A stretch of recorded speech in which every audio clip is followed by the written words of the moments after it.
So, brothers and sisters, ಸಹೋದರ ಸಹೋದರಿಯರೇ, I'm so happy that God's enabled you to build a meeting place where you can meet with greater convenience. ನನಗೆ ಬಹಳ ಸಂತೋಷ ಆಗ್ತಾ ಇದೆ. ನಿಮಗೆ ದೇವರು ಸಹಾಯ ಮಾಡಿದರೆ ಕಟ್ಟಡನ ಕಟ್ಟಲಿಕ್ಕೆ ಮತ್ತು ಒಳ್ಳೆಯ ಅನುಕೂಲವಾದ ಜಾಗದಲ್ಲಿ ನೀವು ಒಟ್ಟಾಗಿ ಸಭೆಯ ಕೂಟುಗಳನ್ನು ನಡೆಸಲಿಕ್ಕೆ ಸಹಾಯ ಮಾಡಿದ್ದಕ್ಕಾಗಿ ನನಗೆ ಸಂತೋಷ. The early Christians did not have such privileges as we have. ಮೊದಲಿನ ಕ್ರೈಸ್ತರನ್ನ ನಾವು ನೋಡಿದ್ರೆ ಅವ್ರಿಗೆ ನಮ್ಗೆ ಇರುವಷ್ಟು ಅನುಕೂಲಗಳು ಅವ್ರಿಗೆ ಇರಲಿಲ್ಲ. They didn't even have a printed Bible in their hands. ಅವ್ರಿಗೆ ಅಚ್ಚು ಮಾಡಿದ ಬೈಬಲ್ ಕೂಡ ಅವ್ರ ಕೈನಲ್ಲಿ ಇರಲಿಲ್ಲ. But we have that. ಆದರೆ ನಮ್ಮ ಕೈಯಲ್ಲಿದೆ ಅದು. They did not have meeting halls, but we have that. ಅವರಿಗೆ ಒಂದು ಕೂಟಗಳಿಗೆ ಕಟ್ಟಡ ಇರಲಿಲ್ಲ, ಆದರೆ ನಮಗೆ ಇದೆ ಅದು. They didn't have the opportunity to watch messages on video like this, but we have that.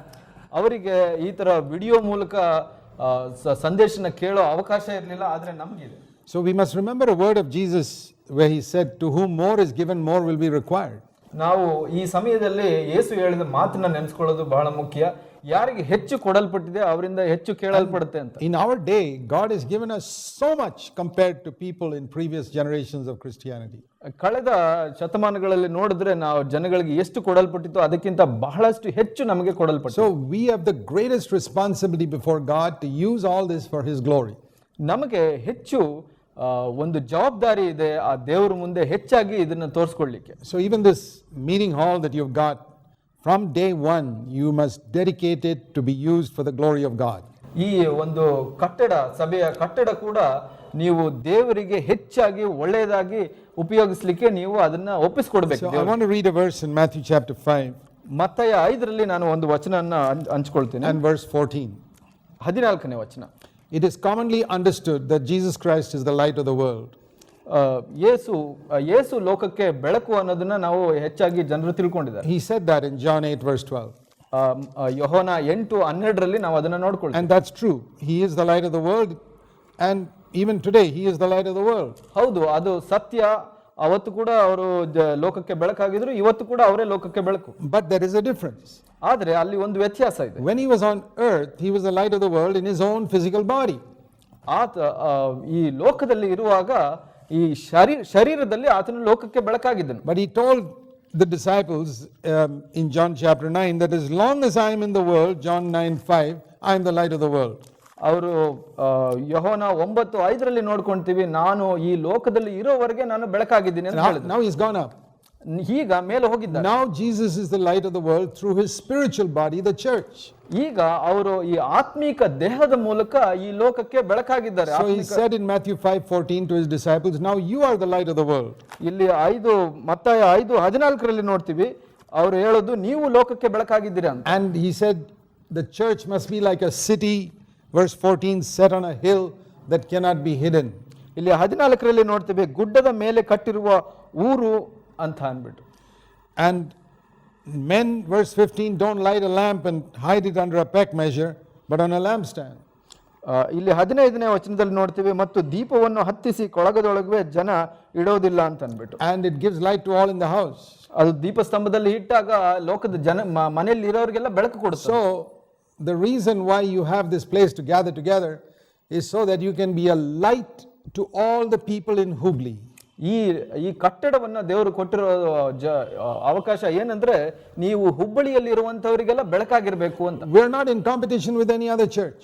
ಯಾರ ಜೊತೆ ನಾವು ಸ್ಪರ್ಧೆ ಮಾಡ್ತಾ ಇಲ್ಲ ಇಲ್ಲಿ. We don't say we are better than anybody else. ನಾವು ಬೇರೆಯವರಿಗಿಂತ ಉತ್ತಮರು ಅಂತ ಕೂಡ ಹೇಳ್ತಾ ಇಲ್ಲ. But God has given us a specific calling with a specific message.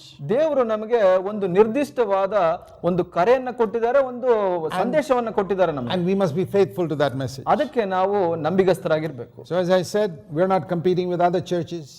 ನಾನು ಹೇಳಿದ ತರ ಬೇರೆ ಸಭೆಯ ಜೊತೆ ನಾವು ಸ್ಪರ್ಧೆ ಮಾಡ್ತಾ ಇಲ್ಲ. We are happy if they are better than us. ಅವರು ನಮಗಿಂತ ಉತ್ತಮರಾಗಿದ್ರೆ ನಾವು ಸಂತೋಷ. We are happy if they are bigger than us. ಅವರು ನಮಗಿಂತ ಹೆಚ್ಚಾಗಿದ್ರು ಕೂಡ ಸಂತೋಷ. And we pray that God will bless all the churches in Hubli. ನಾವು ಪ್ರಾರ್ಥನೆ ಮಾಡ್ತೀವಿ ಎಲ್ಲ ಸಭೆಯನ್ನು ದೇವರು ಆಶೀರ್ವದಿಸಲಿ ಅಂತ. Especially those who proclaim the full counsel of God. ಪ್ರತ್ಯೇಕವಾಗಿ ಯಾರು ಪೂರ್ಣವಾದ ಶುಭ ಸಂದೇಶವನ್ನು ಸಾರ್ತಾರೆ ಅವರಿಗೆ. I don't know who they are. ನನಗೆ ಗೊತ್ತಿಲ್ಲ ಯಾರು. I hope there are some. I don't know. ಅಲ್ಲಿ ಇರಬಹುದು ಕೆಲವರು, ಆದ್ರೆ ನನಗೆ ಗೊತ್ತಿಲ್ಲ ಯಾರು ಅಂತ. But there are many churches that don't proclaim the full counsel of God. ಆದರೆ ಕೆಲವು ಸಭೆಗಳಿಗೂ ನಮಗೆ ಗೊತ್ತು, ಅವರು ಪೂರ್ಣ ಶುಭ ಸಂದೇಶವನ್ನ ಸಾರೋದಿಲ್ಲ. Then it becomes like a light whose wattage has gone down and it is now only 10 watts when it should have been 2 kilowatts. ಆಗಿದ್ದಾಗ ಏನಾಗುತ್ತೆ ಅಂದ್ರೆ ಆ ಬೆಳಕು ಬಹಳ ಕಡಿಮೆ ಆಗ್ಬಿಡುತ್ತೆ, ವೋಲ್ಟೇಜ್ ಕಡಿಮೆ ಆಗುತ್ತೆ. ಒಂದು 2000 ವಾಟೇಜ್ ಇರುವಂತದ್ದು 0 ವಾಟೇಜ್ ಆಗಿಬಿಡುತ್ತೆ. It's become very little. ಅದು ಬಹಳ ಕಡಿಮೆ ಆಗ್ಬಿಡುತ್ತೆ. Now we must be fully bright. ನಾವು ಪೂರ್ಣವಾಗಿ ಪ್ರಕಾಶವಾಗಿರ್ಬೇಕು. Bright on all sides. ಎಲ್ಲಾ ಮಾರ್ಗಗಳಲ್ಲೂ ಪ್ರಕಾಶವಾಗಿರ್ಬೇಕು. Because we must be like this light set on a hill that everybody can see. ಇಲ್ಲಿ ಗುಡ್ಡದ ಮೇಲೆ ಹಚ್ಚಿರೋ ಬೆಳಕು ತರ ಆ ಊರಿನಲ್ಲಿ ಇರೋರೆಲ್ಲ ಕಾಣೋ ತರ ಇರ್ಬೇಕು. The Bible says the whole world lies in darkness. ದೇವರ ವಾಕ್ಯ ಹೇಳುತ್ತೆ ಪೂರ್ಣ ಲೋಕ ಕತ್ತಲೆಯಲ್ಲಿದೆ ಅಂತ. So when Jesus said we have to be the light of the world, what does it mean? ಯೇಸು ನಾವೆಲ್ಲ ಬೆಳಕಾಗಿರ್ಬೇಕು ಅಂದಾಗ ಅರ್ಥ ಏನಾದ್ರದ್ದು? That means there must be as much difference between us and the world as there is between light and darkness. ಅದರ ಅರ್ಥ ಏನಂದ್ರೆ ಈ ಬೆಳಕಿಗೂ ಕತ್ಲೆಗೂ ಎಷ್ಟು ವ್ಯತ್ಯಾಸ ಇದೆಯೋ ನಮಗೂ ಮತ್ತೆ ಲೋಕದವರಿಗೆ ಅಷ್ಟು ವ್ಯತ್ಯಾಸ ಇರಬೇಕು. There must be as much difference between us and the world as light and darkness. ನಮಗೆ ಮತ್ತು ಲೋಕಕ್ಕೆ ಎಷ್ಟು ವ್ಯತ್ಯಾಸ ಇರಬೇಕು ಅಂದ್ರೆ ಬೆಳಕಿಗೂ ಕತ್ಲೆಗೂ ಎಷ್ಟು ವ್ಯತ್ಯಾಸ ಇದೆಯೋ ಅಷ್ಟಿರಬೇಕು. How much difference is there between light and darkness? ನಾವು ನೋಡೋಣ ಎಷ್ಟು ವ್ಯತ್ಯಾಸ ಇದೆ ಬೆಳಕಿಗೂ ಮತ್ತು ಕತ್ಲೆಗೂ ಅಂತ. They are complete opposites. ಅವರು ಪೂರ್ಣವಾಗಿ ಬೇರೆಯಾಗಿದೆ. ಅದು darkness is the exact opposite of light. ಕತ್ತಲೆಯು ಬೆಳಕಿಗೆ ಪೂರ್ಣ ವಿರುದ್ಧವಾಗಿದೆ. And light is the exact opposite of darkness. ಬೆಳಕು ಕತ್ಲೆಗೆ ಪೂರ್ಣ ವಿರುದ್ಧವಾದದ್ದಾಗಿದೆ. That means our value system must be exactly the opposite of the value system of the world.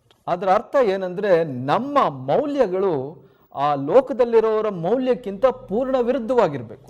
That means if they value certain things very highly, we don't value that so highly. ಆ ಲೋಕದಲ್ಲಿ ಕೆಲವು ವಿಷಯನ ಹೆಚ್ಚಾಗಿ ಅವರು ಮೌಲ್ಯ ಕೊಟ್ರೆ, ಬೆಲೆ ಕೊಟ್ರೆ ಅದನ್ನ ನಾವು ಹೆಚ್ಚು ಬೆಲೆ ಕೊಡೋದಿಲ್ಲ. For example, ಉದಾಹರಣೆಗೆ what are the things which the world values? ಆ ಲೋಕದಲ್ಲಿರೋರು ಯಾವುದನ್ನ ಬೆಲೆ ಕೊಡ್ತಾರೆ? Money, ಹಣ, position, ಅಧಿಕಾರ, power, Shakti, the honor of men. ಜನರ ಮಾನ. They place so much value on these things. ಈ ವಿಷಯಗಳಲ್ಲಿ ಅವರು ಬಹಳ ಬೆಲೆ ಕೊಡ್ತಾರೆ. Pleasure, ಒಂದು ಮೋಹ, comfort. ಅನುಕೂಲ. We don't place any value on these things. ನಾವು ಈ ವಿಷಯಗಳಿಗೆ ಬೆಲೆ ಕೊಡೋದಿಲ್ಲ. We use them. ಅದನ್ನ ಬಳಸ್ತೀವಿ. We use whatever comforts God gives us. ದೇವರು ಕೊಡೋ ಅನುಕೂಲಗಳನ್ನ We ಬಳಸ್ಕೊಂತೀವಿ. use the money God gives us. ದೇವರು ಕೊಡುವಂತ ಹಣವನ್ನು ಬಳಸ್ಕೊಂತೀವಿ. We try to please men, but we don't seek their honor. ಜನರನ್ನ ಮೆಚ್ಚಿಸ್ತೀವಿ, ಆದ್ರೆ ಅವರಿಂದ ಮಾನ ಪಡಲಿಕ್ಕೆ ಆಸೆ ಪಡೋದಿಲ್ಲ. They are not very high in our list, these things. ಈ ವಿಷಯಗಳು ನಮಗೆ ಪ್ರಧಾನವಾಗಿಲ್ಲ, ಮುಖ್ಯವಾಗಿಲ್ಲ. But what are the things we value? ನಾವು ಯಾವುದನ್ನ ಬೆಲೆ ಕೊಡ್ತೀವಿ? The things which the world doesn't value. ಈ ಲೋಕದಲ್ಲಿ ಬೆಲೆ ಕೊಡದೇ ಇರೋಂಥದ್ದನ್ನು. For example, humility. ಉದಾಹರಣೆಗೆ ದೀನತ್ವ. In the world they don't value that. ಈ ಲೋಕದಲ್ಲಿ ಅದಕ್ಕೆ ಬೆಲೆ ಇಲ್ಲ. Inner holiness and purity. ಒಳಗಿನ ಒಂದು ಪವಿತ್ರತೆ ಮತ್ತು ಒಂದು ಶುದ್ಧತೆ. The world doesn't value that. ಅದನ್ನ ಕೂಡ ಲೋಕದಲ್ಲಿ ಬೆಲೆ ಕೊಡೋದಿಲ್ಲ. And close fellowship with one another like one body. The world doesn't care for that. ಒಬ್ರಿಗೊಬ್ರು ಅನ್ಯೋನ್ಯತೆಯಿಂದ ಇರೋದು ಒಂದು ಶರೀರದ ತರ, ಅದಕ್ಕೆ ಲೋಕದಲ್ಲಿ ಬೆಲೆ ಇಲ್ಲ. Serving others freely without charging them. The world never does that. ಬೇರೆಯವರಿಗೆ ಯಾವುದೇ ಹಣ ತಗೊಳ್ಳದೆ, ಖರ್ಚಿಲ್ಲದೆ ಉಚಿತವಾಗಿ ಸೇವೆ ಮಾಡೋದು, ಅದನ್ನ ಲೋಕದಲ್ಲಿ ಯಾರು ಬೆಲೆ ಕೊಡೋದಿಲ್ಲ. In the world, anybody does anything, they'll always take money for it. ಈ ಲೋಕದಲ್ಲಿ ಯಾರಿಗೆ ಒಂದು ಚಿಕ್ಕ ಸಹಾಯ ಮಾಡಿದ್ರು ಅದಕ್ಕೆ ಬೆಲೆ ಕೊಡ್ತಾರೆ. We do good to people and we're not interested in charging them for it. ಆದ್ರೆ ನಾವು ಬೇರೆಯವರಿಗೆ ಒಳ್ಳೇದು ಮಾಡ್ತೀವಿ, ಆದ್ರೆ ಅದಕ್ಕೆ ಚಾರ್ಜ್ ಮಾಡೋದಿಲ್ಲ. We preach the gospel, it's free. ನಾವು ಶುಭ ಸಂದೇಶ ಸಾರ್ತೀವಿ, ಅದು ಉಚಿತವಾಗಿ. So there's a fundamental difference between light and darkness. ಇಲ್ಲಿ ಒಂದು ಮೂಲ ಒಂದು ವ್ಯತ್ಯಾಸವನ್ನ ನೋಡ್ತೀವಿ. And between light and darkness. ಬೆಳಕು ಮತ್ತು ಕತ್ತಲೆಗೆ. And so it must be between the church and the world. ಹಾಗೆ ಒಂದು ಸಭೆಗೆ ಮತ್ತೆ ಲೋಕಕ್ಕೆ ವ್ಯತ್ಯಾಸ ಇರಬೇಕು. Each of you who are a part of this church must ask yourself, what are your values?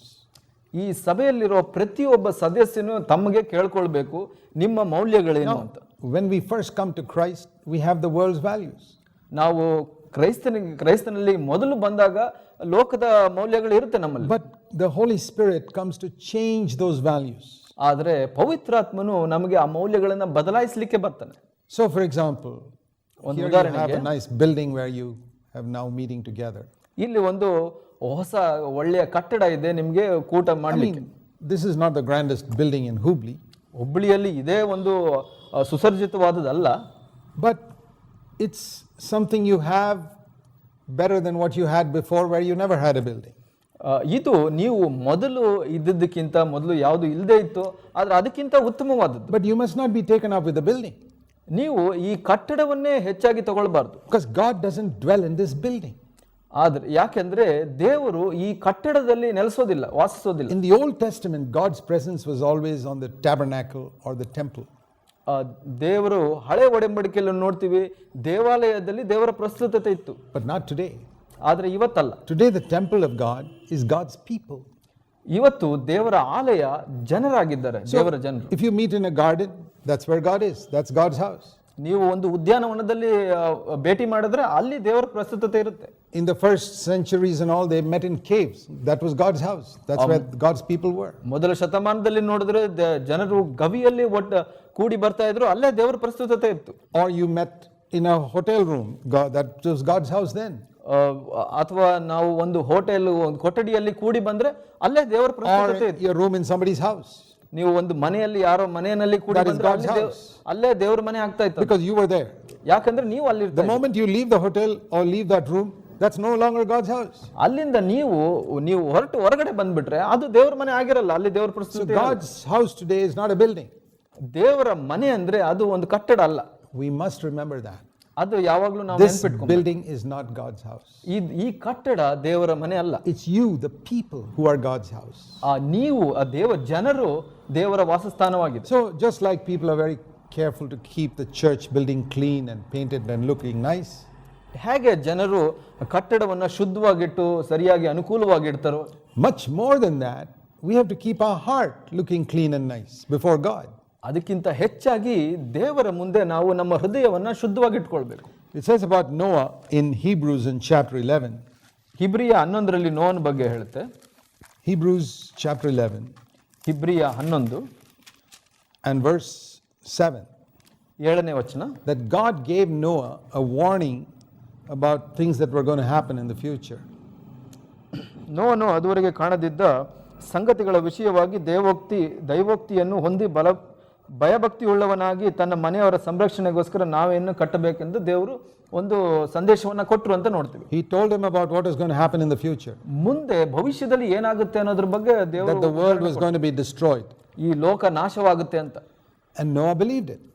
ನೋಹನು ನಂಬಿದನು. And the Lord told Noah that you have to build an ark. That's the only thing that will remain after the world is destroyed. ಕರ್ತನು ನೋಹನಿಗೆ ಹೇಳಿದನು, ನೀನು ಒಂದು ನಾವೆಯನ್ನ ಕಟ್ಟಬೇಕು, ಅದು ಒಂದೇ ಉಳ್ಕೊಳ್ಳೋದು, ಬೇರೆ ಎಲ್ಲ ನಾಶ ಆಗುತ್ತೆ. Now once Noah realized that, ಅದು ನೋಹನು ಅರ್ಥ ಮಾಡಿಕೊಂಡಾಗ, that everything in the world is going to be destroyed except this ark, ನೋಹನಿಗೆ ಗೊತ್ತಾಯ್ತು ಈ ಒಂದು ನಾವೇ ಬಿಟ್ಟು ಬೇರೆ ಎಲ್ಲ ನಾಶ ಆಗುತ್ತೆ ಈ ಲೋಕದಲ್ಲಿ ಅಂತ. You know what he did? ಆತ ಏನು ಮಾಡಿದನು ಗೊತ್ತಾ? He spent all his time building the ark. ತನ್ನ ಸಮಯವನ್ನೆಲ್ಲ ಈ ನಾವೇನ ಕಟ್ಟೋದ್ರಲ್ಲಿ ತೊಡಗಿಸ್ಕೊಂಡು. Not really all his time. He had to work as a farmer and support his family also. ಈ ನಾವೇ ಮಾತ್ರ ಕಟ್ಟೋದಲ್ಲ, ಬೇರೆ ಅವನ ಕುಟುಂಬ ಸಹಾಯ ಕೂಡ ಮಾಡಬೇಕಾಗಿತ್ತು. He was not a full-time worker supported by anybody because there was nobody to support him. ಬೇರೆಯವರು ಸಹಾಯ ಮಾಡಿ ಅವನು ಪೂರ್ಣಕಾಲಿಕ ಸೇವಕನಾಗಿರಲಿಲ್ಲ ಕೂಡ. He supported himself. ಆತನು ತನ್ನನ್ನೇ ತಾನು ಸೇವೆ ಮಾಡಿಕೊಂಡು. Worked as a farmer and grew crops and sold them and earned money and took care of his family. ರೈತನಾಗಿ ಬೆಳೆ ಬೆಳೆದು ಅದರಿಂದ ಹಣ ಸಂಪಾದನೆ ಮಾಡಿ ತನ್ನ ಕುಟುಂಬವನ್ನು ನೋಡಿಕೊಂಡು.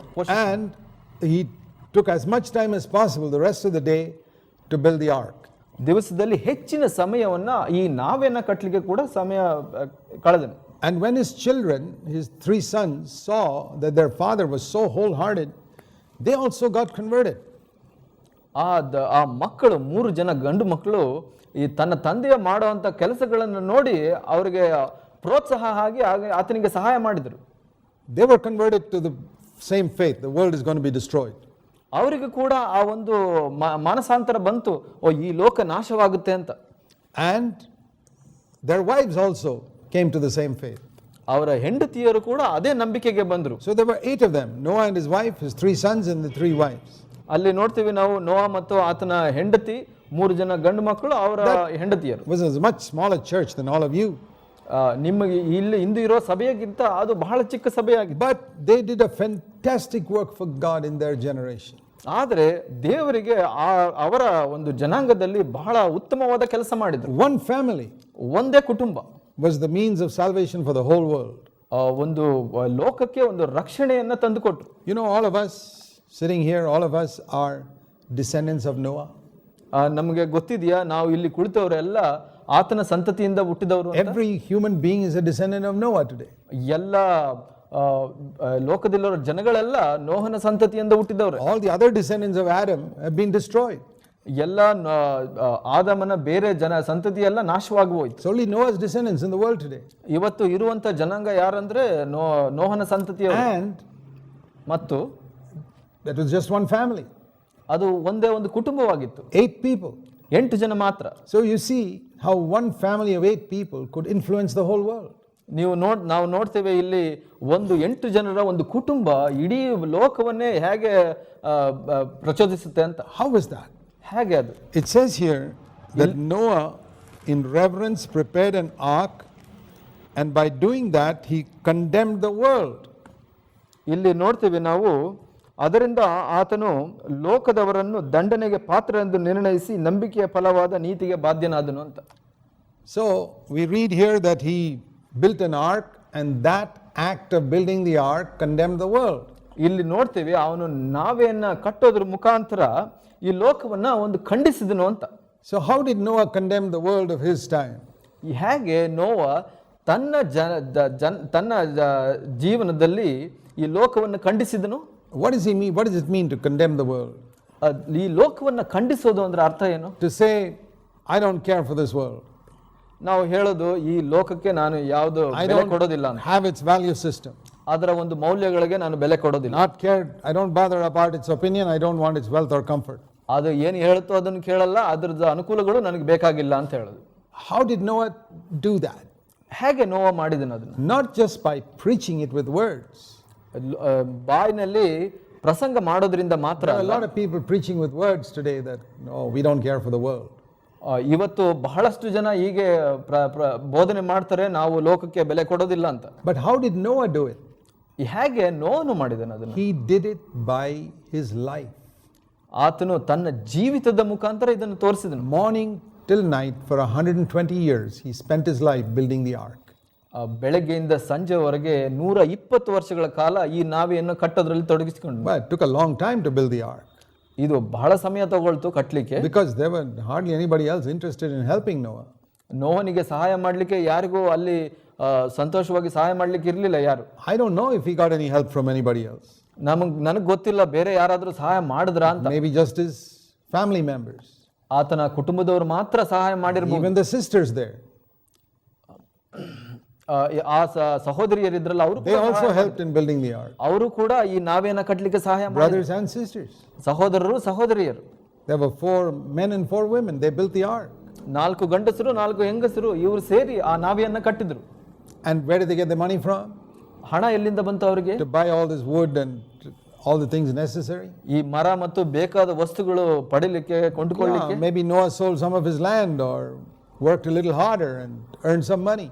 ನೋವ ತನ್ನ ಇದ್ದ ಜಾಗವನ್ನ ಮಾರಿ ಅವರ ಹಣವನ್ನ ಪಡ್ಕೊಂಡಿರಬಹುದು. So there we have, that is how he condemned the world. ಹಾಗೆ ಆತನು ಲೋಕವನ್ನ ಖಂಡಿಸಿದನು. Now in the world people would like to save up as much as possible for themselves. ಈ ಲೋಕದಲ್ಲಿ ನಾವು ನೋಡ್ತೇವೆ ಹಣವನ್ನು ಜನರು ಶೇಖರಿಸಿ ಇಡ್ತಾರೆ ಹೆಚ್ಚೆಚ್ಚು ತಮಗೋಸ್ಕರ. Now that's wise to save some money for the future for our needs. ಅದು ಒಳ್ಳೆಯದು, ಜ್ಞಾನನೇ ಅದು. ಹೆಚ್ಚು ಹಣವನ್ನು ಶೇಖರಿಸಿಟ್ಕೊಳ್ಳೋದು ನಮ್ಮ ಭವಿಷ್ಯಕ್ಕಾಗಿ. But Noah, we see something more. ನೋವನ ಬಗ್ಗೆ ನಾವು ಇದಕ್ಕಿಂತ ಹೆಚ್ಚಿನದನ್ನು ನೋಡ್ತೇವೆ. He spent his money also to build the ark. ಆತನು ಈ ನಾವೆಯನ್ನ ಕಟ್ಟಲಿಕ್ಕೆ ಕೂಡ ಆತನ ತನ್ನ ಹಣವನ್ನ ವ್ಯಯ ಮಾಡಿದ. And in the eyes of the world that was an absolutely foolish thing. ಈ ಲೋಕದ ದೃಷ್ಟಿಯಲ್ಲಿ ನೋಡಿದ್ರೆ ಇದು ಮೂರ್ಖತನವಾಗಿತ್ತು. What a foolish thing, spending money on this. ಎಂತ ಮೂರ್ಖತನ, ಇದ್ರ ಮೇಲೆ ಹಣ ವ್ಯಯ ಮಾಡ್ತಾ ಇದ್ರಲ್ಲ. But when the flood came, ಆದ್ರೆ ಈ ನೆರೆ ಬಂದಾಗ and destroyed all the buildings and everything else in the world, ಎಲ್ಲ ಕಟ್ಟಡ ಲೋಕದಲ್ಲಿ ಇರುವಂತದನ್ನೆಲ್ಲ ನಾಶ ಮಾಡಿದಾಗ then we see that all the people who spent their money on buildings, they were the fools. ಆವಾಗ ನೋಡ್ತೀವಿ ಯಾರು ತಮ್ಮ ಕಟ್ಟಡಗಳನ್ನ ಕಟ್ಟಲಿಕ್ಕೆ ವ್ಯಯ ಮಾಡಿದ್ರು ಹಣನ ಅವರು ಮೂರ್ಖರಾದರು. Noah was the wise man who spent his money building the ark. ಅಲ್ಲಿ ನೋಹನು ಜ್ಞಾನಿಯಾದನು, ತನ್ನ ಹಣವನ್ನ ನಾವೆಯನ್ನ ಕಟ್ಟಲಿಕ್ಕೆ ಬಳಸಿದ್ದು. Now the Bible says, ಈ ದೇವರ ವಾಕ್ಯ ಹೇಳುತ್ತೆ, Jesus said this, ಯೇಸು ಹೇಳಿದ್ರು ಇಲ್ಲಿ, that the last days will be like the days of Noah. ಕಡೆಯ ದಿನಗಳು ನೋಹನ ದಿನಗಳ ತರ ಇರುತ್ತೆ ಅಂತ ಇಲ್ಲಿ ಹೇಳಿದ್ರು. He said in Matthew 24 ಮತ್ತಾಯ 24ರಲ್ಲಿ ನೋಡ್ತೀವಿ ನಾವು, and verse 37, 37ನೇ ವಚನದಲ್ಲಿ, the coming of the Son of Man will be like the days of Noah. ನೋಹನ ದಿನಗಳು ಹೇಗಿದ್ದವೋ ಹಾಗೆ ಮನುಷ್ಯ ಕುಮಾರನು ಪ್ರತ್ಯಕ್ಷವಾದಾಗೂ ಇರುವುದು ಅಂತ ಹೇಳಿ. So we are living in those days. ನಾವು ಆ ದಿನಗಳಲ್ಲಿ ಬಾಳ್ತಾ ಇದ್ವಿ. These days are going to be like the days of Noah. ಈ ದಿವಸಗಳು ಕೂಡ ನೋಹನ ದಿವಸಗಳ ತರನೇ ಇರುತ್ತೆ. There was a lot of wickedness those days. ಅವತ್ತು ತುಂಬಾ ದುಷ್ಟತನ ಇತ್ತು, A lot of hatred and violence and people fighting with each other. ದ್ವೇಷ, ಕ್ರೂರತ್ವ, ಜನಗಳು ಹೋರಾಡೋದು ಅದೆಲ್ಲ ಇತ್ತು. Just like today. ಈ ದಿನ ಇದ್ದ ತರನೇ ಇತ್ತು. And a lot of sexual evil. ಹೆಚ್ಚು ಮೋಹದ ಪಾಪಗಳು ನಡೀತಾ ಇತ್ತು. And we're living in those days today also. ಅಂತ ದಿವಸಗಳಲ್ಲೇ ನಾವು ಇವತ್ತು ಜೀವಿಸ್ತಾ ಇದ್ವಿ. But there was also a man called Noah those days. ಆದರೆ ಆ ದಿವಸದಲ್ಲಿ ನೋಹನಂತ ಒಬ್ಬ ಮನುಷ್ಯ And Jesus meant that there will be people like Noah in the last days too. ಇಲ್ಲಿ ಯೇಸು ಹೇಳಿದ್ದೇನೆಂದ್ರೆ ಕಡೆ ದಿನಗಳಲ್ಲೂ ಕೂಡ ನೋಹನಂತ ಜನಗಳು ಇರ್ತಾರೆ ಅಂತ. Who bring up their children and their in the ways of God. ಯಾರು ತಮ್ಮ ಮಕ್ಕಳನ್ನ ದೇವರ ದಾರಿಯಲ್ಲಿ ಬೆಳೆಸುವಂತವರು. Who get their children married to God-fearing girls, God-fearing partners who walk in the ways of God. ಯಾರು ಅವತ್ತು ಕೂಡ ತಮ್ಮ ಮಕ್ಕಳು ದೇವರಿಗೆ ಭಯಪಡುವಂತವ್ರನ್ನೇ ಮದುವೆ ಆಗ್ಲಿಕ್ಕೆ ಕೂಡ ಸಹಾಯ ಮಾಡುವಂತವ್ರು. And who together with all of them will seek to build the church. ಅವರು ಎಲ್ಲರೂ ಒಟ್ಟು ಕೂಡಿ ಈ ಸಭೆಯನ್ನ ಕಟ್ಟಲಿಕ್ಕೆ ಒಂದಾಗಿರ್ತಾರೆ. Noah is a great example. ಇಲ್ಲಿ ನೋಹನು ಒಳ್ಳೆಯ ಉದಾಹರಣೆಯಾಗಿದೆ. That he did his own work, and along with his own work he concentrated on building the ark. ಆತನು ತನ್ನ ವೈಯಕ್ತಿಕ ಕೆಲಸಗಳನ್ನು ಮಾಡಿ ಈ ನಾವೆಯನ್ನ ಕಟ್ಟಲಿಕ್ಕೂ ಕೂಡ ಸ್ಥಿರನಾಗಿದೆ. You and I have got to be like Noah. ನೀವು ಕೂಡ ನೋಹನ ತರ ಇರಬೇಕೆಂದು. Where we work and support ourselves, but we spend all our time building the church. ನಾವು ಕೆಲಸ ಮಾಡಿ ನಮ್ಮ ವೈಯಕ್ತಿಕ ಸಹಾಯಗಳನ್ನು ಮಾಡ್ಕೊಂತೀವಿ, ಹಾಗೆ ಸಭೆಯನ್ನು ಕೂಡ ಕಟ್ತೀವಿ. Because we know that the church is the only thing that's going to remain when everything else is destroyed. ಯಾಕೆ ಅಂದ್ರೆ ನಮಗೆ ಗೊತ್ತಿದೆ ಸಭೆ ಬಿಟ್ಟು ಬೇರೆ ಎಲ್ಲ ನಾಶ ಆಗುತ್ತೆ ಈ ಲೋಕದಲ್ಲಿ. It's a very clear word in 1 John chapter 2. 1 ಯೋಹನ 2ರಲ್ಲಿ ನಾವು ನೋಡ್ತೇವೆ. 1 John 2 1 Yohana 2 verse 17. The world is passing away and all its lusts, but the one who does the will of God abides forever. 17ರಲ್ಲಿ ನೋಡ್ತೇವೆ, ಲೋಕವು ಅದರ ಆಶೆಯು ಗತಿಸಿ ಹೋಗುತ್ತದೆ, ಆದರೆ ದೇವರ ಚಿತ್ತವನ್ನು ನೆರವೇರಿಸುವವನು ಎಂದಿಗೂ ಇರುವನು ಅಂತ. Just like in Noah's time. ನೋಹನ ದಿನಗಳಲ್ಲಿದ್ದಾಗೆ The world is passing away, it says here. ಈ ಲೋಕ ನಾಶವಾಗ್ತಾ ಇದೆ ಅಂತ ಹೇಳುತ್ತೆ. What's going to remain? ಯಾವುದು ಉಳ್ಕೊಳ್ಳುತ್ತೆ? Those who do the will of God. ಯಾರು ದೇವರ ಇಚ್ಛೆಯನ್ನ ಪೂರೈಸ್ತಾರೆ. That's what we preach in the church. ಅದನ್ನೇ ನಾವು ಈ ಸಭೆಯಲ್ಲಿ ಬೋಧನೆ ಮಾಡೋದು. We are to do God's will and not our will. ನಾವು ದೇವರ ಚಿತ್ತವನ್ನು ಪೂರೈಸಬೇಕು, ನಮ್ಮ ಚಿತ್ತವನ್ನ ಅಲ್ಲ. That is what God is building in our day. ಈ ದಿವಸಗಳಲ್ಲಿ ದೇವರು ಅದನ್ನೇ ಕಟ್ತಾ ಇರುವಂತದ್ದು. He's not just making individual people ready to go to heaven. ಇಲ್ಲಿ ದೇವರು ಒಬ್ಬೊಬ್ಬರನ್ನ ಪರಲೋಕಕ್ಕೆ ಕರ್ಕೊಳ್ಳಿಕ್ಕೆ ಕೆಲಸ ಮಾಡ್ತಾ ಇಲ್ಲ. Now that's very good to evangelize and preach the gospel and get individuals ready to meet the Lord. ಹೌದು, ದೇವರಿಗೆ ಬೇರೆಯವರಿಗೆ ಸುವಾರ್ತೆ ಸಾರಿ ಬೇರೆಯವರಿಗೆ ತಯಾರು ಮಾಡೋದು ಒಳ್ಳೆಯದು ಪರಲೋಕಕ್ಕೆ ಹೋಗ್ಲಿಕ್ಕೆ. We can compare that to Noah bringing the individual planks of wood to the place where you build the ark. ಅದನ್ನ ಯಾವುದಕ್ಕೆ ಹೋಲಿಸಬಹುದು ಅಂದ್ರೆ, ನೋಹನು ಹೊರಗಡೆ ಹೋಗಿ ಈ ಮರದ ಕಟ್ಟಿಗೆಗಳನ್ನ ನಾವೇ ಕಟ್ಟಲಿಕ್ಕೆ ತಗೊಂಡ್ ಬರ್ತಾ ಇದ್ದ ಹಾಗೆ. But this pile of wood, that's not an ark. ಈ ಮರಗಳ ತುಂಡುಗಳಿತ್ತಲ್ಲ, ಅದು ಒಂದು ನಾವೇ ಅಲ್ಲ. Those piles of wood are needed to build the ark. ಆ ಮರಗಳ ಗುಂಪು ಬೇಕಾಗಿತ್ತು ನಾವೇ ಕಟ್ಟಲಿಕ್ಕೆ. So Noah and his sons went and brought these planks of wood. ನೋಹ ಮತ್ತು ಆತನ ಮಕ್ಕಳು ಈ ಮರದ ಹಲಗೆಗಳನ್ನ ತಗೊಂಡು ಬಂದ್ರು. But if they hadn't built anything with it, ಅದರಿಂದ ಅವರು ಏನ್ ನಾವೇನ ಕಟ್ಟಲಿಲ್ಲ, then they would have also perished with the flood. ಆ ಮರದ ತುಂಡುಗಳು ಈ ಪ್ರವಾಹದಲ್ಲಿ ನಾಶವಾಗ್ತಾ ಇತ್ತು. And Noah would also have perished with his family. ನೋಹ ಕೂಡ ಆತನ ಕುಟುಂಬದ ಜೊತೆ ನಾಶವಾಗ್ತಾ ಇದ್ದ. But what did they do? ಆದ್ರೆ ಅವ್ರು ಏನು ಮಾಡಿದ್ರು? Took these planks of wood and joined them together with nails and made it waterproof. ಅವರು ಆ ಮರದ ಹಲಗೆಗಳನ್ನು ತಗೊಂಡು ಮೊಳೆ ಹೊಡೆದು ಆ ಒಂದು ನಾವೆಯನ್ನ ಕಟ್ಟಿದ್ರು. That's the picture of the church. ಅದು ಒಂದು ಸಭೆಯ ಚಿತ್ರಣವಾಗಿದೆ. Many people are only interested in getting individuals converted. ಬಹಳಷ್ಟು ಜನ ಸುವಾರ್ತೆ ಸಾರಿ ಒಬ್ಬೊಬ್ಬರನ್ನ ದೇವರ ಕಡೆಗೆ ತಗೊಳ್ಳಿಕ್ಕೆ ಪ್ರಯತ್ನ ಮಾಡ್ತಾರೆ. As I said, that's good. Cutting the wood and bringing the planks. ಅದು ಬಹಳ ಒಳ್ಳೆಯದು. ನಾನು ಹೇಳಿದೆ ಅದನ್ನ ಒಂದು ಮರವನ್ನ ಕತ್ತರಿಸಿ ಆ ಒಂದು ಹಲಗೆಯನ್ನು ತಗೊಂಡು ಬರೋದು. But Noah built them together, and that's what we've got to do in our day. ಆದ್ರೆ ನೋವನು ಅದನ್ನ ಒಟ್ಟಾಗಿ ಕಟ್ಟಿದನು. ಅದನ್ನ ನಾವು ಇವತ್ತು ಮಾಡಬೇಕಾಗಿದೆ. If there was a gap between the planks of wood, the water would have come in and the ark would have sunk. ಆ ಹಲಗೆಗಳ ಮಧ್ಯೆ ಒಂದು ಬಿರುಕಿದ್ದಿದ್ರೆ ಅದ್ರ ಜೊತೆ ಅದ್ರೊಳಗಡೆ ನೀರು ಹೋಗಿ ಅದು ಮುಳುಗೋಗ್ಬಿಡ್ತಾ All those planks of wood were so closely joined together. ಆ ಹಲಗೆಗಳೆಲ್ಲ ಎಷ್ಟು ಒಟ್ಟಾಗಿ ಕೂಡಿದ್ವು ಅಂದ್ರೆ ನೀರು ಹೋಗ್ಲಿಕ್ಕೆ ಆಗಿಲ್ಲ. And that is our calling, to build a church where we are in fellowship with one another. ಅದೇ ನಮ್ಮ ಕರೆಯಾಗಿದೆ, ಸಭೆಯನ್ನ ಒಂದೊಂದಾಗಿ ಸೇರಿ ಒಬ್ಬೊಬ್ಬರಾಗಿ ಸೇರಿ ಕಟ್ಟುವಂಥದ್ದು. When Jesus said the most important characteristic is to love one another. ಯೇಸು ಹೇಳಿದ್ರು ಮುಖ್ಯವಾದ ಒಂದು ಇದು ಚಿತ್ರಣ ಅಂದ್ರೆ ಒಬ್ಬರನ್ನೊಬ್ಬರು ಪ್ರೀತಿಸುವಂಥದ್ದು. That is the mark of the church. ಅದೇ ಒಂದು ಗುರುತಾಗಿದೆ ಸಭೆಗೆ. That means people are so close they don't have any gap between each other. ಜನರು ಎಷ್ಟು ಒಟ್ಟಾಗಿರ್ತಾರೆ ಅಂದ್ರೆ ಅವ್ರ ಮಧ್ಯೆ ಬಿರುಕಿರೋದಿಲ್ಲ. And that is to love one another means there's no gap. ಒಬ್ರನ್ನೊಬ್ರು ಪ್ರೀತಿಸೋದು ಅಂದ್ರೆ ಅಲ್ಲಿ ಒಂದು ಬಿರುಕು ಇರೋದಿಲ್ಲ. Even if we disagree on something, there's no gap because we are one in spirit. ಯಾವುದೇ ಒಂದು ವಿಷಯದಲ್ಲಿ ವ್ಯತ್ಯಾಸ ಇದ್ರೂ ಕೂಡ ಆದ್ರೆ ಆತ್ಮದಲ್ಲಿ ಒಂದಾಗಿರ್ತೀವಿ, ಅಲ್ಲಿ ಬಿರುಕಿರೋದಿಲ್ಲ. That's the type of church we're called to build. ಅಂತ ಸಭೆ ಕಟ್ಟಲಿಕ್ಕೆ ನಾವು ಕರೆಯಲ್ಪಟ್ಟಿದ್ದೇವೆ. It's better to build a small church than to get 100,000 planks that are not joined together. ನಾವು ಒಂದು ಚಿಕ್ಕ ಸಭೆಯನ್ನ ಕಟ್ಟೋದು ಬೇರೆ 100 ಹಲಗೆಗಳನ್ನ ತಗೊಂಡು ಕಟ್ಟದೇ ಇರುವಂತದಕ್ಕಿಂತ ಉತ್ತಮವಾದದ್ದು. 100,000 planks is not an ark. 1,00,000 ಒಂದು ಹಲಗೆಗಳು ಅದು ನಾವೇ ಆಗಿರೋದಿಲ್ಲ. It's better to build a small ark than to just collect wood. ಮರಗಳನ್ನ ಒಟ್ಟು ಮಾಡೋದಕ್ಕಿಂತ ಒಂದು ಚಿಕ್ಕ ನಾವೆಯನ್ನು ಕಟ್ಟೋದು ಎಷ್ಟೋ ಉತ್ತಮ. That's what we emphasize. ನಾವು ಅದನ್ನೇ ಒತ್ತಿ ಹೇಳ್ತೇವೆ. That God is gathering together people who are united with each other, care for one another, love one another. ದೇವರು ಇಂದು ಯಾರೆಲ್ಲ ಒಟ್ಟಾಗಿ ತಗೊಂಡು ಬರ್ತಾ ಇದ್ದಾರೆ ಅಂದ್ರೆ ಯಾರು ಒಬ್ರಿಗೊಬ್ರಿಗೆ ಕಾಳಜಿ ಹೊಂದಿರ್ತಾರೆ, ಪ್ರೀತಿಯಿಂದ ತುಂಬಿರ್ತಾರೆ. Like Noah, we say the world is going in the wrong direction. ನೋವಾ ಹೇಳಿದ ತರನೇ ಈ ಲೋಕ ಕೂಡ ನಾಶ ಆಗ್ತಾ ಇದೆ. And we don't have the same values as the people of the world. ಈ ಲೋಕದ ಜನರ ತರ ನಮ್ಮ ಮೌಲ್ಯಗಳಿಲ್ಲ ಇವತ್ತು, ಇರಬಾರ್ದು. Our values are from heaven. ನಮ್ಮ ಮೌಲ್ಯಗಳು ಪರಲೋಕದಿಂದ ಬರುವಂತ. Each of us has a responsibility there. ಅಲ್ಲಿ ನಾವು ಪ್ರತಿಯೊಬ್ಬರಿಗೂ ಒಂದು ಜವಾಬ್ದಾರಿ ಇದೆ. Everyone has a responsibility to make sure your way of life condemns the world. ಪ್ರತಿಯೊಬ್ಬರಿಗೂ ಜವಾಬ್ದಾರಿ ಏನು ಅಂದ್ರೆ ನಿಮ್ಮ ಜೀವಿತ ರೀತಿ ಈ ಲೋಕವನ್ನ ಖಂಡಿಸುವಂತದ್ದು. When such people come together, ಅಂತ ಜನರು ಒಟ್ಟಾಗಿ ಬಂದಾಗ, say two people who don't have the values of the world but have the values of heaven. ಇಬ್ಬರನ್ನ ನೆನೆಸ್ಕೊಳ್ಳಿ, ಅವರು ಲೋಕದ ಯಾವುದೇ ಮೌಲ್ಯ ಇಲ್ಲ, ಅವರಿಗೆ ದೇವರ ಮೌಲ್ಯಗಳಿದೆ. They have one passion, ಅವರಿಗೆ ಒಂದೇ ಆಸೆ, to do the will of God, ದೇವರ ಚಿತ್ತವನ್ನು the church. ಸಭೆಯನ್ನು ಕಟ್ಟುವಂತದ್ದು. And everything else is secondary. ಬೇರೆ ಎಲ್ಲ ಎರಡನೆಯದಾಗಿದೆ. That becomes a beginning. ಅದೇ ಒಂದು ಪ್ರಾರಂಭ. Then there may be 4 after that. ಆಮೇಲೆ 4 ಜನ or 8 8 ಜನ or 16.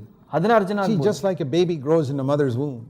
ಮಗು ತಾಯಿಯ ಹೊಟ್ಟೆನಲ್ಲಿ ಹೇಗೆ ಬೆಳೆಯುತ್ತೆ, it starts so small, ಅದು ಬಹಳ ಚಿಕ್ಕದಾಗಿ grows on the basis of unity. ಅದು ಆ ಒಂದು ಐಕ್ಯತೆಯ ಆಧಾರದ ಮೇಲೆ ಅದು ಬೆಳ್ಕೊಂಡು ಹೋಗುತ್ತೆ. See, for example, this building that you're sitting in now, ನೀವು ಕೂಳ್ತಿರುವಂತ ಒಂದು ಕಟ್ಟಡವನ್ನ ನೋಡಿ. this is not a pile of bricks. ಇದು ಒಂದು ಇಟ್ಟಿಗೆಗಳ ಇದು ಗುಂಪಲ್ಲ. It's built with bricks. ಇದು ಇಟ್ಟಿಗೆಯಿಂದ ಕಟ್ಟಿರುವಂತದ್ದು. You know, trucks, lorries came and brought the bricks here. ಇಲ್ಲಿ ಒಂದು ಲಾರಿಗಳು ಬಂದು ಇಟ್ಟಿಗೆಯನ್ನು ತಗೊಳ್ಕೊಂಡು. But if there were only bricks here, there wouldn't be any hall today. ಆ ಇಟ್ಟಿಗೆ ಹಾಗೆ ಬಿಟ್ಟಿದ್ರೆ ಇವತ್ತು ಕಟ್ಟಡ ಇರ್ತಾ ಇರಲಿಲ್ಲ.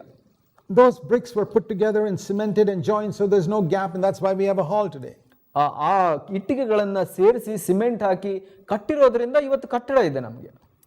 That's the church. ಅದೇ ಸಭೆ. A picture of the church. ಆ ಒಂದು ಸಭೆಯ ಚಿತ್ರಣ.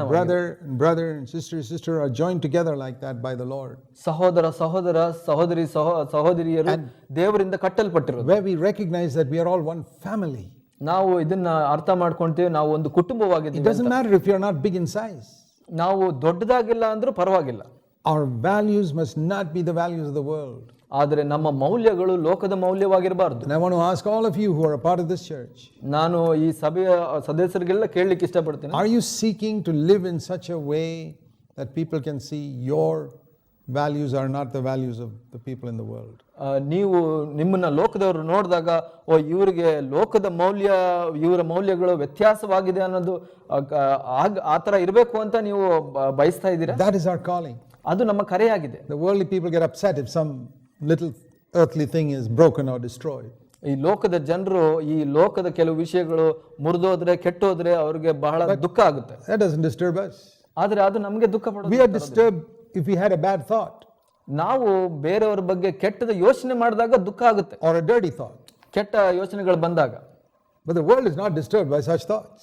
ಲೋಕದ ಜನ ಈ ಯೋಚನೆಗಳು ಬಂದಾಗ ಅವರು ಚಿಂತೆ ಮಾಡೋದಿಲ್ಲ. That's one example where our value is completely different from the world. ಅದು ಒಂದು ಉದಾಹರಣೆಯಾಗಿದೆ, ಲೋಕದ ಮೌಲ್ಯ ನಮ್ಮ ಮೌಲ್ಯ ವ್ಯತ್ಯಾಸವಾಗಿರೋದ್ರಲ್ಲಿ. We don't get into debt. ನಾವು ಸಾಲ ಮಾಡೋದಿಲ್ಲ, We don't cheat anybody. ಮೋಸ ಮಾಡೋದಿಲ್ಲ, We are honest. ನಾವು If we do a business, we do our business honestly. ನಾವು ಎಲ್ಲವನ್ನು ಪ್ರಾಮಾಣಿಕವಾಗಿ ಮಾಡ್ತೇವೆ. In everything. ನಾವು ಮಾಡೋ ಎಲ್ಲ ಕಾರ್ಯದಲ್ಲೂ ಪ್ರಾಮಾಣಿಕರಾಗಿರ್ತೇವೆ. Don't hate anybody. ಯಾರನ್ನು ದ್ವೇಷಿಸೋದಿಲ್ಲ. These are all the ways in which we are completely different from the world. ಈ ವಿಷಯಗಳಲ್ಲಿ ನಾವು ಲೋಕದಿಂದ ಬಹಳ ವ್ಯತ್ಯಾಸವಾಗಿದ್ದೇವೆ. It's a number of people who come together like this that is really the church that is in the last days. ಇಂಥ ಜನರು ಒಟ್ಟಾಗಿ ಬರೋದೇ ನಿಜವಾದ ಸಭೆ ಕಡೆಯ ದಿನಗಳಲ್ಲಿ. Different from the world, just like light is different from darkness. ಲೋಕದಿಂದ ವ್ಯತ್ಯಾಸವಾಗಿರೋದು ಹೇಗೆ ಬೆಳಕು ಮತ್ತು ಕತ್ಲೆ ವ್ಯತ್ಯಾಸವಾಗಿ. When we are like that, ನಾವು ಹಾಗಿದ್ದಾಗ we will draw to ourselves those whom God is calling to be different from the world. ಹಾಗಿದ್ದಾಗ ನಾವು ದೇವರು ಯಾರನ್ನ ಈ ಲೋಕದಲ್ಲಿ ಅಂಥವ್ರನ್ನಾಗಿ ಕರಿತಾ ಇದ್ದಾರೋ ಅವ್ರನ್ನ ಸೆಳೆಯಲಿಕ್ಕೆ ಸಹಾಯ ಆಗುತ್ತೆ. There are many ways in which today churches try to attract others. ನಾವು ಸಭೆ ಬಹಳ ವಿಷಯಗಳಲ್ಲಿ ಬೇರೆಯವ್ರನ್ನ ಸೆಳೆಯಲಿಕ್ಕೆ ಪ್ರಯತ್ನ ಮಾಡ್ತಾರೆ. Some churches try to attract people with a lot of good music. ಕೆಲವು ಸಭೆಗಳು ಒಳ್ಳೆಯ ಸಂಗೀತ ಇಟ್ಕೊಂಡು ಬೇರೆಯವ್ರನ್ನ ಸೆಳಿಲಿಕ್ಕೆ ಪ್ರಯತ್ನ ಮಾಡ್ತಾರೆ. Who will they attract? ಎಂಥವ್ರನ್ನ ಅವರು ಸೆಳಿತಾರೆ? Those who want to listen to good music. ಯಾರು ಒಳ್ಳೆಯ ಸಂಗೀತವನ್ನ ಕೇಳಲಿಕ್ಕೆ ಇಷ್ಟಪಡ್ತಾರೆ ಅಂಥವ್ರನ್ನ ಸೆಳಿತಾರೆ. Or some people try to attract people by having a grand building. ಕೆಲವರು ದೊಡ್ಡ ಒಳ್ಳೆ ಕಟ್ಟಡನ ಕಟ್ಟಿ ಬೇರೆಯವ್ರನ್ನ ಸೆಳಿಲಿಕ್ಕೆ ಪ್ರಯತ್ನ ಮಾಡ್ತಾರೆ. Who will they attract? ಎಂಥವ್ರನ್ನ ಅವರು ಸೆಳಿತಾರೆ? Those who like to go to a dignified place for worshiping God. ಯಾರು ಒಳ್ಳೆಯ ಸ್ಥಳಗಳಿಗೆ ಹೋಗಿ ನಾವು ಕುಳಿತುಕೊಳ್ಬೇಕು ಅಂತ ಇಷ್ಟಪಡ್ತಾರೋ ಅಂಥವ್ರನ್ನ ಮಾತ್ರ ನಾವು ಸೆಳಿಲಿಕ್ಕೆ ಆಗುತ್ತೆ. The type of people we want to attract in our church. ಅಂಥವ್ರನ್ನ ನಾವು ಸೆಳಿಲಿಕ್ಕೆ ನಾವು ಇಲ್ಲಿ ಸಹ ಪ್ರಯತ್ನ ಮಾಡ್ತಾ ಇಲ್ಲ. We want to attract people who are attracted by the message of freedom from sin. ನಾವು ಯಾರು ಈ ಪಾಪದಿಂದ ಬಿಡುಗಡೆ ಹೊಂದಲಿಕ್ಕೆ ಬಯಸ್ತಾ ಇರ್ತಾರೋ ಅಂಥವ್ರನ್ನ ಸೆಳಿಬೇಕು. We don't want to have the best music in Hubli. ನಾವು ಹುಬ್ಬಳ್ಳಿಯಲ್ಲಿ ಒಳ್ಳೆ ಸಂಗೀತ ಇರೋದು ಅವಶ್ಯಕತೆ ಇಲ್ಲ. We don't want to have the best church building in Hubli.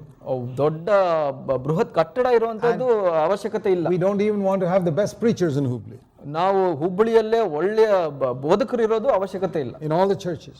ಇನ್ನ ಎಲ್ಲ ಸಭೆಗೆ ವ್ಯತ್ಯಾಸ ಮಾಡಿದ್ರೆ we must have the highest standards of holiness that any church preaches in Hubli.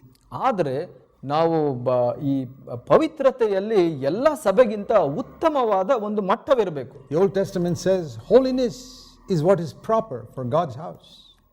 ಹಳೆಯ ಒಡಂಬಡಿಕೆಯಲ್ಲಿ ಹೇಳುತ್ತೆ ಪವಿತ್ರತೆಯೇ ದೇವರ ಒಂದು ಆಲಯಕ್ಕೆ ಮುಖ್ಯವಾದದ್ದು. That is the primary thing that should characterize God's house. ದೇವರ ಆಲಯಕ್ಕೆ ಅದೇ ಮುಖ್ಯವಾದದ್ದು. And that's why we should major on that. ನಾವು ಅದನ್ನೇ ಮುಖ್ಯವಾಗಿ ಇಟ್ಕೊಳ್ಬೇಕು. So, as I said, we are not seeking to be in competition with any church in any of these worldly areas. ನಾನು ಮೊದಲೇ ಹೇಳ್ದಂಗೆ ಈ ಲೋಕದ ವಿಷಯಗಳಲ್ಲಿ ಯಾವುದೇ ಸಭೆಯನ್ನ ವ್ಯತ್ಯಾಸ ನಾವು ಮಾಡಿ ಸ್ಪರ್ಧೆಯಲ್ಲಿಲ್ಲ. We want to preach the highest standards of holiness that any church preaches in Hubli.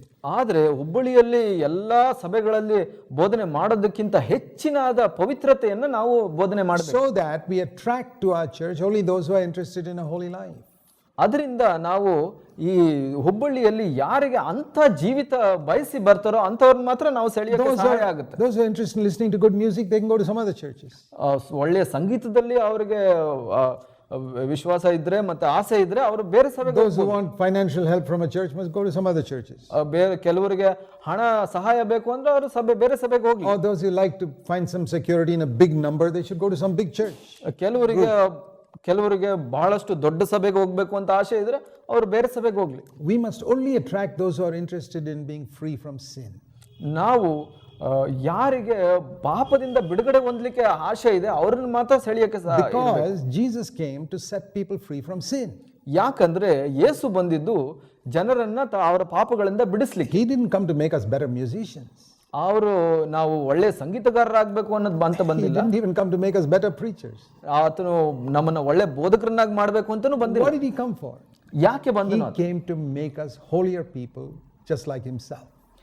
ಆತನಂತೆ ನಮ್ಮನ್ನು ಪರಿಶುದ್ಧರನ್ನಾಗಿ ಮಾಡ್ಲಿಕ್ಕಾಗಿ ಆತನು ಬಂದನು. So that must be the primary thing in our church. ಅದು ಬಹಳ ಪ್ರಮುಖ ವಿಷಯವಾಗಿರಬೇಕು ನಮ್ಮ ಸಭೆಯಲ್ಲಿ. I remember in Bangalore when we started. ನನಗೆ ನೆನಪಿದೆ ನಮ್ಮ ಬೆಂಗಳೂರು ಸಭೆ ಪ್ರಾರಂಭವಾದಾಗ For 6 years God never gave us a building. 6 ವರ್ಷ ನಮಗೆ ದೇವರು ಕಟ್ಟಡ ಕೊಡ್ಲಿಲ್ಲ. And that was very good for us. ಅದು ಬಹಳ ಒಳ್ಳೆದಾಯ್ತು ನಮಗೆ. Because when we met in a house, we really became one with each other as a family. ನಾವು ನಮ್ಮ ಮನೆಯಲ್ಲಿ ಕೂಡಿ ಬಂದಾಗ ನಾವು ಎಲ್ಲರೂ ಒಂದು ಕುಟುಂಬ ತರ ಒಂದಾದೆವು. And I saw, now when I look back, I see that God was first interested in building the church, which is the people, then giving us the hall. ನಾನು ಅದನ್ನ ನೋಡಿದಾಗ ನನಗೆ ಅನ್ಸುತ್ತೆ ದೇವರು ನಮ್ಮನ್ನ ಸಭೆಯಾಗಿ ಅಂದ್ರೆ ಜನರನ್ನ ಒಟ್ಟಾಗಿ ಕಟ್ಟೋದು ಮುಖ್ಯವಾಗಿತ್ತು. ಕಟ್ಟಡನ ಕೊಡೋ ಮೊದಲು If the people in a church are built together, it doesn't matter even if you don't have a hall. ಸಭೆಯ ಜನರು ಒಟ್ಟಾಗಿ ಐಕ್ಯರಾದಾಗ ಕಟ್ಟಡ ಇಲ್ಲದೆ ಇದ್ರೂ ಪರವಾಗಿಲ್ಲ. Because that is the real church. ಯಾಕೆ ಅಂದ್ರೆ ಅದೇ ನಿಜವಾದ ಸಭೆಯಾಗಿದೆ. If all of you are not one with each other, ಆದರೆ ನೀವೆಲ್ಲ ಒಂದಾಗಿಲ್ಲ, ಐಕ್ಯರಾಗಿಲ್ಲ, and then you just have a grand hall, ಮತ್ತೆ ಬರೇ ದೊಡ್ಡ ಕಟ್ಟಡ ಇದ್ರೆ you're fooling yourself that God is happy with you. ನೀವು ಮೂರ್ಖರಾಗ್ತೀರಾ, ದೇವರು ಸಂತೋಷವಾಗಿದ್ದಾರೆ. God is not happy with the building. ದೇವರು ಕಟ್ಟಡ ನೋಡಿ ಸಂತೋಷ A ಪಡೋದಿಲ್ಲ. building is just a matter of convenience. ಅದು ಒಂದು ಅನುಕೂಲ ಮಾತ್ರ. It's like Jesus and Paul used to walk. Today we go by bus or scooter. ಪೌಲನ್ನ ನೋಡ್ತೀವಿ, ಅವರು ನಡೆದು ಹೋದ್ರು. ಇವತ್ತು ನಮಗೆ ಬಸ್ ಇದೆ, ಕಾರ್ ಇದೆ. It's just a convenience. ಅದು ಒಂದು ಅನುಕೂಲ ಮಾತ್ರ. It doesn't make us any better than Jesus and Paul if we travel in a bus. ನಾವು ಬಸ್ನಲ್ಲಿ ಹೋಗೋದ್ರಿಂದ ಯೇಸುಗಿಂತ ಪೌಲನಿಗಿಂತ ಉತ್ತಮರಾಗೋದಿಲ್ಲ. In same way, the early Christians may not have had a hall like this, but we have one. It doesn't make us better than them. ಮೊದಲಿನ ಕ್ರೈಸ್ತರನ್ನ ನೋಡಿದ್ರೆ ಅವರಿಗೆ ಒಂದು ಕಟ್ಟಡ ಇರಲಿಲ್ಲ, ಆದ್ರೆ ನಮಗೆ ಕಟ್ಟಡ ಇದೆ, ಅದರಿಂದ ನಾವು ಉತ್ತಮರಾಗೋದಿಲ್ಲ. Only a convenience. ಇದು ಬರೀ ಅನುಕೂಲ ಮಾತ್ರ. Don't any of you ever think of this building as the church. ಈ ಕಟ್ಟಡವನ್ನ ಯಾರು ಸಭೆ ಅಂತ ಅನ್ಕೊಳ್ಬೇಡಿ. There are a lot of foolish Christians who call a building a church. ಬಹಳಷ್ಟು ಮೂರ್ಖ ಕ್ರೈಸ್ತರು ಒಂದು ಕಟ್ಟಡವನ್ನ ಸಭೆ ಅಂತ ಕರೀತಾರೆ. We can say the church meets in this building. That's okay. ನಾವು ಹೇಳ್ಬೋದು ಸಭೆ ಈ ಕಟ್ಟಡದಲ್ಲಿ ಕೂಡಿ ಬರುತ್ತೆ ಅಂತ. So when we have a name outside, so and so church, it just means that church is meeting in this building. The building is not the church. ಹೊರಗಡೆ ಇದು ಒಂದು ಸಭೆ ಅಂತ ಹೆಸರಿದ್ರೆ ಅದರ ಅರ್ಥ ಏನಂದ್ರೆ ಆ ಸಭೆ ಆ ಕಟ್ಟಡದಲ್ಲಿ ಕೂಡಿ ಬರುತ್ತೆ ಅಂತ. The worldly people think a building is a church. ಆ ಲೋಕದ ಜನ ಅನ್ಕೊಂತಾರೆ ಕಟ್ಟಡ ಒಂದು ಸಭೆ ಅಂತ. No. ಇಲ್ಲ. This building has no value before God. ಈ ಕಟ್ಟಡಕ್ಕೆ ದೇವರ ಮುಂದೆ ಯಾವ ಪ್ರಾಧಾನ್ಯತೆ ಇಲ್ಲ. It's a convenience for you to meet so that you don't have to stay in a rented place. ಇದು ಒಂದು ಅನುಕೂಲ, ಯಾಕೆ ಅಂದ್ರೆ ನೀವು ಬೇರೆ ಕಡೆ ಒಂದು ಬಾಡಿಗೆ ಮನೆ ತಗೊಳ್ಳೋ ಅವಶ್ಯಕತೆ ಇಲ್ಲ. But what should we dedicate to God today? ಹಾಗಿದ್ರೆ ನಾವು ಯಾವುದನ್ನ ದೇವರಿಗೆ ಒಪ್ಪಿಸ್ಕೊಡ್ಬೇಕು ಇವತ್ತು? It's not a building. ಈ ಕಟ್ಟಡವನ್ನ ಅಲ್ಲ. You got to dedicate your bodies. ನೀವು ನಿಮ್ಮ ಶರೀರಗಳನ್ನ ನೀವು ದೇವರಿಗೆ ಒಪ್ಪಿಸ್ಕೊಡ್ಬೇಕು. Romans 12:1. ರೋಮ 12:1 ನೋಡೋಣ. Romans chapter 12 and verse 1. 12:1. It says, present your bodies a living sacrifice to God. That is an acceptable spiritual service of worship. ನೀವು ನಿಮ್ಮ ದೇಹಗಳನ್ನು ದೇವರಿಗೆ ಮೀಸಲಾಗಿಯೂ ಮೆಚ್ಚುಗೆಯಾಗಿಯೂ ಇರುವ ಸಜೀವ ಯಜ್ಞವಾಗಿ ಅರ್ಪಿಸಿರಿ. What are we going to dedicate to God today? ನಾವು ಯಾವುದನ್ನ ದೇವರಿಗೆ ಒಪ್ಪಿಸಿಕೊಡ್ತೇವೆ? Not a building. ಕಟ್ಟಡವನ್ನಲ್ಲ. God will say, well, I don't want that building. ದೇವರು ಹೇಳ್ತಾರೆ ನನಗೆ ಆ ಕಟ್ಟಡ ಬೇಕಾಗಿಲ್ಲ. I'm not going to live in that building. ನಾನು ಆ ಕಟ್ಟಡದಲ್ಲಿ ನೆಲೆಸೋದಿಲ್ಲ. In the Old Testament, yes, they dedicated the temple or the tabernacle to God. ಹಳೆ ಒಡಂಬಡಿಕೆಯಲ್ಲಿ ಹೌದು, ಅವರು ಒಂದು ಕಟ್ಟಡವನ್ನ ದೇವರಿಗೆ ಒಪ್ಪಿಸಿಕೊಟ್ರು. But that was only a picture. ಅದು ಒಂದು ಚಿತ್ರಣವಾಗಿದೆ. Today, it's our body. ಇವತ್ತು ನಮ್ಮ ಶರೀರ. Each of you ಪ್ರತಿಯೊಬ್ಬರು today ಇವತ್ತು I want to encourage you to dedicate your body to God, ನಾನು ಪ್ರೋತ್ಸಾಹಿಸ್ತೀನಿ, ಪ್ರತಿಯೊಬ್ಬರು ನಿಮ್ಮ ದೇಹವನ್ನ ದೇವರಿಗೆ ಒಪ್ಪಿಸಿಕೊಡಿ, especially your eyes and your tongue. ನಿಮ್ಮ ಕಣ್ಣು ಮತ್ತು ನಿಮ್ಮ ನಾಲಿಗೆಗಳು. Because we sin a lot with those two things. ಯಾಕೆಂದ್ರೆ ಅದು ಎರಡರಿಂದನೇ ನಾವು ಹೆಚ್ಚು Say, Lord, I dedicate them to you. ಕರ್ತನೆ, ನಾನು ಅದನ್ನ ನಿನಗೆ ಒಪ್ಪಿಸಿಕೊಡ್ತೀನಿ. And I want you to fill me with the Holy Spirit. ನೀನು ನನ್ನನ್ನು ಪವಿತ್ರಾತ್ಮನಿಂದ ತುಂಬಿಸು. Because I realize the temple of God is the body and we people, not the building. ಯಾಕೆಂದ್ರೆ ನಾನು ಅರ್ಥ ಮಾಡ್ಕೊಳ್ತೀನಿ, ದೇವರ ಆಲಯ ಬಂದು ನನ್ನ ಶರೀರವಾಗಿದೆ, ಈ ಕಟ್ಟಡವಲ್ಲ. And Lord, thank you for giving us this building. ದೇವರೇ, ನೀವು ಕಟ್ಟಡನ ಕೊಟ್ಟಿದ್ದಕ್ಕಾಗಿ Help ನಿನಗೆ us to ಸ್ತೋತ್ರ. use this for your glory. ನಾವು ಇದನ್ನ ನಿನ್ನ ಮಹಿಮೆಗಾಗಿ In ಉಪಯೋಗಿಸ್ತೀವಿ. that sense, we give you the building also, like we give our time and money and earthly things also to God. ನಾವು ನಮ್ಮ ಸಮಯ, ಹಣ, ಲೋಕದ ವಸ್ತುಗಳನ್ನ ಹೇಗೆ ದೇವರಿಗೆ ಕೊಡ್ತೀವೋ ಹಾಗೆ ಈ ಕಟ್ಟಡವನ್ನ ನಿನಗೆ ಕೊಡ್ತೇವೆ. Yeah, so that this place can be used for your glory. ಅದರಿಂದ ಈ ಜಾಗ ಕೂಡ ನಿನ್ನ ಮಹಿಮೆಗಾಗಿ ಉಪಯೋಗಿಸ್ತೀವಿ. We pray that people who come here will sense your presence in every meeting. ನಾವು ಪ್ರಾರ್ಥನೆ ಮಾಡ್ತೇವೆ, ಈ ಸ್ಥಳಕ್ಕೆ ಯಾವ ಜನ ಬರ್ತಾರೆ ನಿನ್ನ ಪ್ರಸ್ತುತಿಯನ್ನು ಕಂಡುಕೊಳ್ಳಿ. In this place many will find the gate to heaven. ಈ ಸ್ಥಳದಲ್ಲಿ ಆ ಒಂದು ಪರಲೋಕ ದಾರಿಯನ್ನ ಕಂಡುಕೊಳ್ಳಿ. And they will come into this church, the family of God. ಈ ಸಭೆ, ದೇವರ ಕುಟುಂಬಕ್ಕೆ ಜನರು ಬರಲಿ. So that is our prayer for this place. ಈ ಕಟ್ಟಡಕ್ಕಾಗಿ ಅದೇ ನಮ್ಮ ಪ್ರಾರ್ಥನೆಯಾಗಿದೆ. Always remember, ಯಾವಾಗಲೂ ನೆನಪಿಡಿ, you are the church. ನೀವೇ ಸಭೆಯಾಗಿದೆ. This is purely a matter of convenience that you can meet here. ಇದು ಒಂದು ಅನುಕೂಲವಾಗಿದೆ ನೀವು ಕೂಡಿ ಬರ್ಲಿಕ್ಕೆ. So now we want to pray. ನಾವು ಪ್ರಾರ್ಥಿಸೋಣ. We bow our heads, ನಾವು ನಮ್ಮ ತಲೆಯನ್ನು all of ಬಗ್ಗಿಸಿ, us, and close our eyes. ನಮ್ಮ ಕಣ್ಣುಗಳನ್ನು ಮುಚ್ಚಿ ತಲೆ ಬಗ್ಗಿಸಿ We will be conscious of God's presence. ಕರ್ತನ ಪ್ರಸ್ತುತತೆಯಲ್ಲಿ ನಾವು ನೆನಪಿಟ್ಕೊಳ್ಳೋಣ. Jesus is here, ಯೇಸು ಇದ್ದಾರೆ ಇವತ್ತು, and we want to honor him, ಆತನಿಗೆ ಸನ್ಮಾನಿಸ್ತೇವೆ, and we want to dedicate our bodies to him right now. ಆತನಿಗೆ ನಮ್ಮ ದೇಹಗಳನ್ನ ಪೂರ್ಣವಾಗಿ ಒಪ್ಪಿಸಿಕೊಡ್ತೇವೆ. Do that individually. ಪ್ರತ್ಯೇಕವಾಗಿ ವೈಯಕ್ತಿಕವಾಗಿ ಮಾಡಿ I ಅದನ್ನು. give my body to you as a dedication today. ಕರ್ತನೆ, ನನ್ನ ಶರೀರವನ್ನ ನಿನಗೆ ಒಪ್ಪಿಸಿಕೊಡ್ತೀನಿ ಇವತ್ತು. Please take it. Fill me with the Holy Spirit. ಇದನ್ನ ತಕೊಂಡು ನಿನ್ನ ಪವಿತ್ರಾತ್ಮನಿಂದ ತುಂಬಿಸು ಸ್ವಾಮಿ. Help me to be united with my brothers and sisters in the church here. ನನಗೆ ಸಹಾಯ ಮಾಡು ಸ್ವಾಮಿ, ನನ್ನ ಸಹೋದರ ಸಹೋದರಿಯರ ಜೊತೆ ಐಕ್ಯರಾಗಿರ್ಲಿಕ್ಕೆ, To forgive everyone. ಎಲ್ಲರನ್ನು ಕ್ಷಮಿಸ್ಲಿಕ್ಕೆ, Ask forgiveness quickly. ಎಲ್ಲರಿಂದ ಕ್ಷಮೆ ಕೇಳಲಿಕ್ಕೆ, To love everyone. ಪ್ರೀತಿಸಿಕೆ ಪ್ರತಿಯೊಬ್ಬರನ್ನು, And to have a different sense of values than the world's people. ಲೋಕದ ಜನರಿಗಿಂತ ಪ್ರತ್ಯೇಕವಾದ ಮೌಲ್ಯಗಳನ್ನ ಉಳಿಸ್ಕೊಳ್ಳಿಕ್ಕೆ ಸಹಾಯ. Father, thank you for giving us this building. ತಂದೆಯವರೇ, ಈ ಕಟ್ಟಡವನ್ನು ಕೊಟ್ಟಿದ್ದಕ್ಕೆ ನಿನಗೆ ಸ್ತೋತ್ರ. It's your gift. ಇದು ನಿನ್ನ And we ಕೊಡುಗೆ. want to use it totally for your glory. ನಾವು ಇದನ್ನ ನಿನ್ನ ಮಹಿಮೆಗಾಗಿ ಉಪಯೋಗಿಸ್ತೀವಿ And Swami. we pray this place will be the gate of heaven to many people. ನಾವು ಪ್ರಾರ್ಥಿಸ್ತೇವೆ, ಈ ಕಟ್ಟಡವು ಬಹಳಷ್ಟು ಜನರಿಗೆ ಪರಲೋಕಕ್ಕೆ ದಾರಿಯಾಗಲಿ ಅಂತ. And from the very first day ಮೊದಲ till ದಿವಸದಿಂದ the day you return, ನೀನು ಬರುವವರೆಗೆ, Lord Jesus, this building will be used for your glory. ಈ ಕಟ್ಟಡವನ್ನ ನಿನ್ನ ಮಹಿಮೆಗಾಗಿ ಉಪಯೋಗಿಸ್ತೀವಿ. So just like we give our bodies first, ನಮ್ಮ ಹೃದಯಗಳನ್ನ ಮೊದಲು ಕೊಡೋ ತರ we also give this building to you. ಈ ಕಟ್ಟಡವನ್ನು ನಿನಗೆ ಒಪ್ಪಿಸ್ಕೊಡ್ತೇವೆ. As you bless our bodies, ನಮ್ಮ ದೇಹಗಳನ್ನ ಆಶೀರ್ವದಿಸು. make us united in the body of Christ.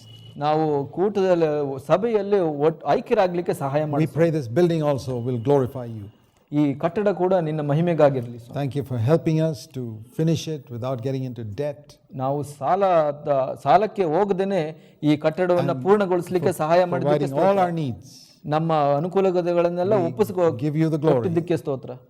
ನಿನಗೆ ಮಹಿಮೆ ಕೊಡ್ತೀನಿ In Jesus' name. ಯೇಸುವಿನ ನಾಮದಲ್ಲಿ. Amen. ಆಮೆನ್.